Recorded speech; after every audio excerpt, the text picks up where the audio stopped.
Welcome to our third annual holiday nail art series with me, Sarah, from Sarah's Nail Secrets. And Talia from Talia's Nail Tales. This year we're doing 12 designs, but we're going to space them out a little bit different so the series lasts until Christmas. So make sure you subscribe and hit the bell so you don't miss a tutorial.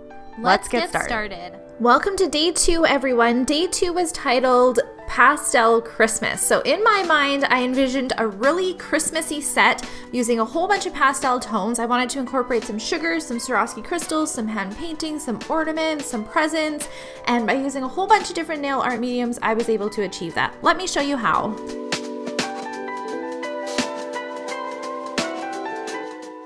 Light Elegance has a few of these glitter gels that have kind of a matte glitter to them. The first one that I'm going to use is called Plaid, and I wanted to do this one in combination with another one that they have called Mochi Please, which is a purple tone, and I wanted to do them kind of fading into each other. So I'm going to take Plaid and fade it from the cuticle all the way down to the free edge, and then I'm going to go in with some of that Mochi Please and put it just on the tip of the nail and fade it back towards that Plaid, curing in between.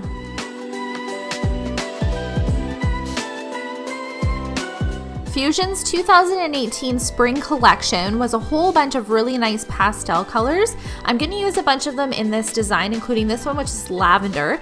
Lavender is a really nice off-white purple color, and I'm going to use this all over her pointer nail. As you guys can see there, I totally got some of it on my nails and I got a little bit on my client's skin. Don't worry, we are going to remove that. Now when I'm using my Fusion Builder gel colors, I like to use the Fusion gel brush. I just find that it works really well for them. And remember that Fusion's gel colors are a builder consistency, not meant to be building extensions with. They're just a little bit thicker.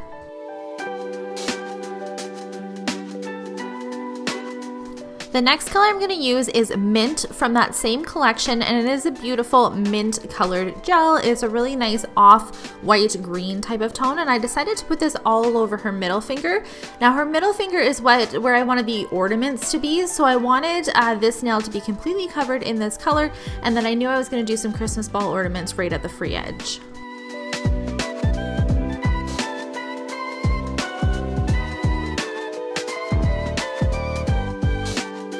I know I'm gonna say this name wrong, so I'm not even gonna attempt it. It is a really nice pink, almost like strawberry milkshake type of color, and I'm gonna put this all over her thumbnail, and I'm also gonna take this exact same color and put it all over her ring finger as well, which is what I envisioned the present nail to go on to.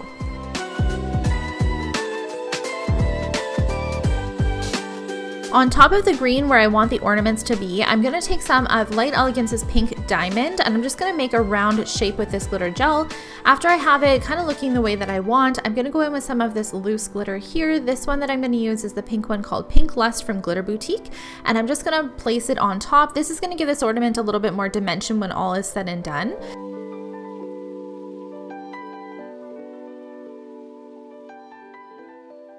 The next thing that I'm going to do is right beside it do another ornament but in a purple color, and I'm going to use that Mochi Please as the background for it, and then I'm going to go in with this glitter from Glitter Heaven, which is a really nice like light lavender purple, again to just kind of match the ornaments. So all I'm doing here is trying to tie in the 3 colors that I chose for this specific design.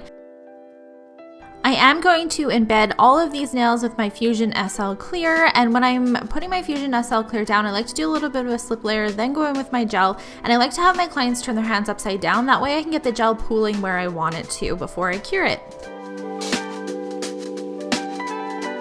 After a finished file, I'm going to go in with some stamping plates and go right over top of those ornaments. I really like the scroll designs on this particular image. I'll leave all the plates in the description box below so you guys can find them.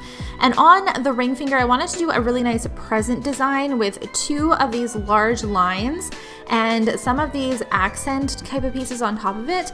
Now I wasn't really liking how this purple turned out because I was overlapping the decorative pieces and I just didn't think it looked very good, so I ended up removing this one from the nails. When I take stamping polish off, I like to use acetone because it comes off way easier than nail polish remover, and I decided to go in with a little bit of a thicker line in this green color to try and tie in some of that green that we have from the mint nail. As you guys can see, this green doesn't match perfectly, but it still kind of ties in together.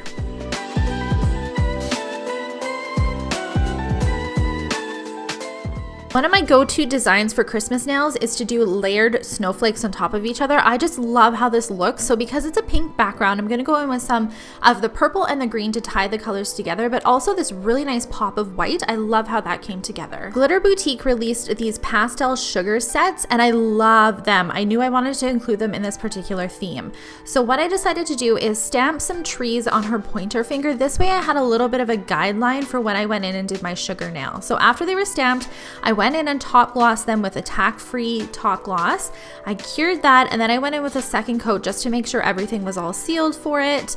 Taking a fine brush, I'm just going to outline where my tree stamping is with that same tack-free top gloss. You want to make sure that you're using a tack-free top gloss. That way when you do your sugar on top of this uncured top gloss, it sticks to it and there's no dispersion layer. I find this works really well. I also find curing it for a little bit longer than recommended time works really well too. After that's cured, I'm just going to brush off the remainder of the sugar from the nail, and we're going to go in and do the green tree using some of that green sugar as well. I do like to suggest doing your sugar before you're going to do really any other artwork because the sugar powder is going to get all over the place and it might possibly get into some of the other nails if you're using glue or paint. My next steps are to outline my ornament nails. I like to use water paints for this because I just find I can paint a lot easier with water paints versus gel paints or acrylic paints. The water paints that I'm using are from Prima Marketing, and I will leave a link in the description box below for them. I love these water paints. I talk about them all the time. And if you struggle with hand painting finer lines with gel paints or acrylic paints, I encourage you to try watercolor. I personally find it a lot easier, and the nice thing about it is you can easily wipe it off if you are painting on top of a finished file nail, which is what I always recommend to do with watercolor because watercolor needs that kind of grit to stick to. So I am outlining my ornaments, then I'm giving them little ornament toppers as well. I did want to fill in the little ornament topper using some of Light Elegance Butter Bling in Hollow. This worked so well for just adding a little bit of sparkly accent here. I loved how pigmented this was because it truly just filled in everything that I needed here, and it was such a small space that I needed to fill in, but it added a lot of pop to it. On the pinky nails, I decided to go in with some Swarovski crystals and do 2 different patterns on each of the pinky nails. So I really like doing a pattern where you've got a really big crystal in the center, and then you kind of make it look like a zigzag going down the nails with the crystals using different sizes.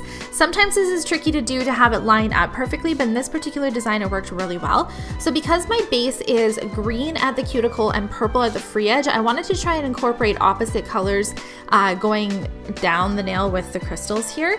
Now the one in the middle is a pink pearl that I believe I got from Michaels, and I'm going to go in with some light Providence lavender, which is the purple, some light rose, which is the pink, and then the green is Crystal Light, I think is what it's called, Crystal Light.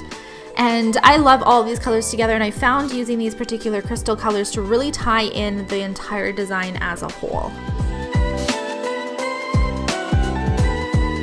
Last area that I wanted to add some Swarovski crystals to was the snowflake nail that we did on her thumb. Again, I'm going to do opposite colors as to what the colors on the snowflakes are. And our design is complete, so we're just going to go in and top gloss the entire thing. Make sure you're doing your best not to top gloss over top of Swarovski crystals because it will take the shine away.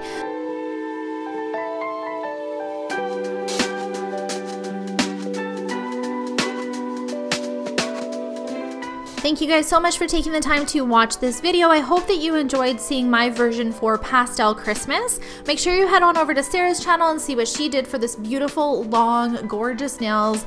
I just love watching her create such beautifully long sets. I cannot wait to see how she came up with this. Make sure you follow me on all of my social media. Come back in 2 days for the continuation of this series for day 3. Also, day 2 of my Vlogmas series is coming up tomorrow, so make sure you tune in for that. See you guys in the next video. Bye!